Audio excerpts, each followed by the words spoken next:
Hello YouTube. Today we're going to be looking at the difference between the 2007 GP7 released by Lionel.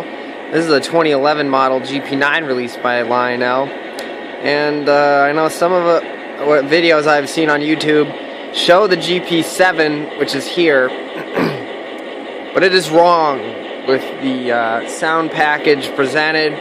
This is the original GP7 sound package that came out in 2007. This is one of the earlier legacy engines. I had to rebuild the light system on this one.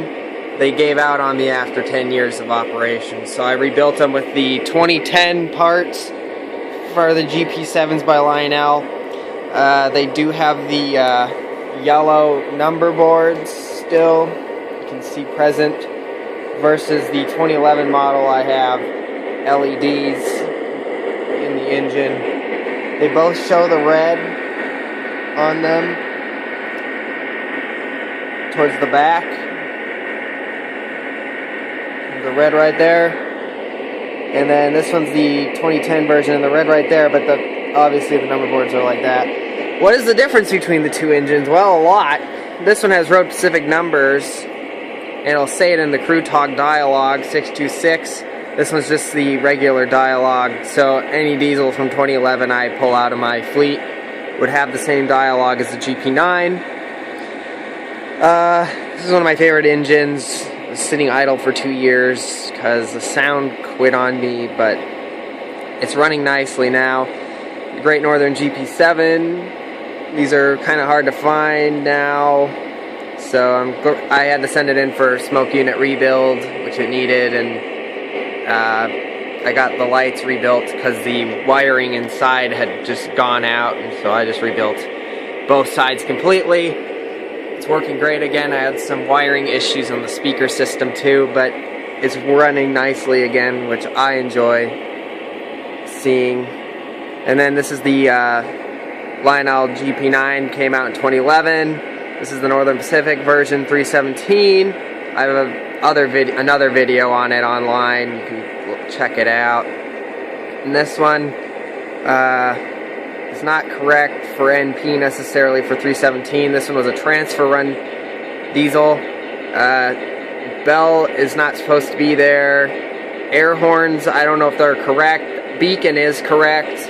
They did not have a winterization hatch, so I just made my own, added it to the engine. So now it pretty much is NP, so it's good enough for me.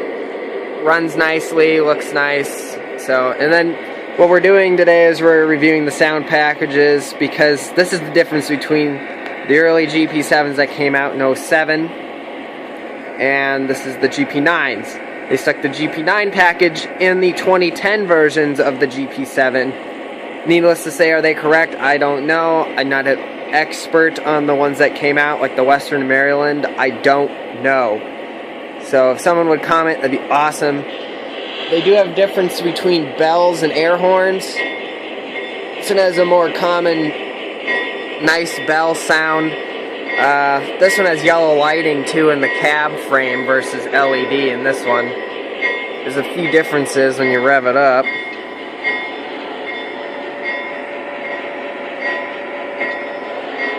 Here's some of the crew dialogue. 626 here. The locomotive is ready. Can I pull? Over. Yes, 626. You're good to go. Over. Acknowledge. The string is clear to move. 626 out. Here's full speed.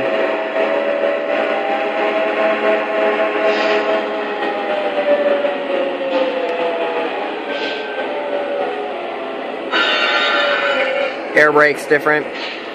So that's kind of just some of the features. This one I've already have a video on, but I thought I'd show some of the differences between engine sounds, and you can hear the air compressors sound different too. But this is the original sound package on the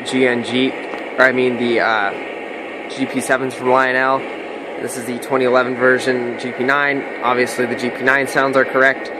GP7 sounds are pretty much correct. I've tried to compare the two, but honestly you could have either or sounds in the engine, but obviously I like the GP7 sounds, but I'm glad they aren't in the GP9. that's my 2 cents on the matter. So hope you enjoyed this video, and I hope it presented some light into legacy changes over the years versus road number specific crew dialogue and just generic